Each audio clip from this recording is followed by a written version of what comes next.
केंद्रीय कर्मचारियों को मिलने वाले महंगाई भत्ते में सरकार ने बढ़ोतरी कर दी है। 7 मार्च को हुई कैबिनेट मीटिंग में सरकार ने 4% डीए बढ़ाने का ऐलान किया है।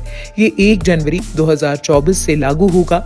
डीए बढ़ने के बाद कर्मचारियों का भत्ता 46% से बढ़कर 50% हो गया है। इसका फायदा करीब 50 लाख केंद्रीय कर्मचारी और 68 लाख पेंशनर्स को होगा। डीए 46% बढ़कर 50% होने के कारण अब मकान किराया भत्ता भी बढ़ जाएगा। इससे 27, 18 और 9 से बढ़कर 30, 20 और 10 किया जाएगा। ग्रेच्युटी सीमा भी 20 लाख से 25 लाख हो गई है। केंद्रीय मंत्री पीयूष गोयल ने बताया कि डीए में 4% की बढ़ोतरी से सरकार पर 12,868 करोड़ रुपए का बोझ आएगा। इससे पहले सरकार ने अक्टूबर 2023 में डीए 4% बढ़ाकर 46% किया था। महंगाई भत्ता साल में 2 बार जनवरी और जुलाई में बढ़ाया जाता है। महंगाई भत्ता महंगाई बढ़ने के बावजूद सरकारी कर्मचारियों के जीवन स्तर को बनाए रखने के लिए दिया जाता है। ये पैसा सरकारी कर्मचारियों और पेंशन धारकों को दिया जाता है। इसका सर्कुलेशन देश की मौजूदा महंगाई के अनुसार हर 6 महीने में किया जाता है। इसकी गणना संबंधित वेतनमान के आधार पर कर्मचारियों के मूल वेतन के अनुसार इसको दिया जाता है। महंगाई भत्ता शहरी और अर्ध शहरी या ग्रामीण क्षेत्रों के कर्मचारियों का अलग अलग हो सकता है।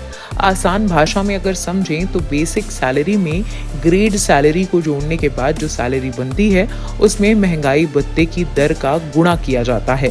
जो नतीजा आता है उसे ही महंगाई भत्ता या डीए कहा जाता है। अब इसका एक उदाहरण ऐसे समझ लीजिए, जैसे मान लीजिए आपकी बेसिक सैलरी 10,000 रुपए है और ग्रेड पे 1,000 रुपए है।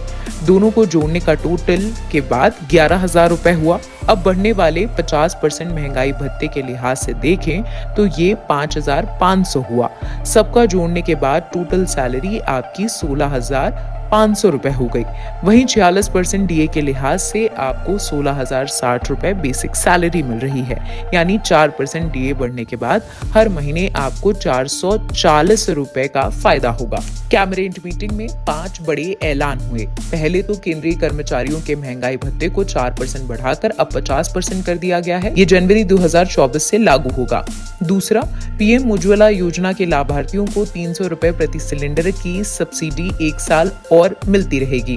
कच्चे सूत का एमएसपी 285 रुपए से बढ़ाकर 5,335 रुपए प्रति क्विंटल कर दिया गया है। पूर्वोत्तर क्षेत्र में इंडस्ट्रियलाइजेशन को बढ़ावा देने के लिए 10,237 करोड़ रुपए दिए जाएंगे। हेल्थ केयर, एग्रीकल्चर और एजुकेशन सेक्टर में इंडिया एआईएम मिशन को बढ़ावा देने के लिए 10,372 करोड़ रुपए मंजूर किया है।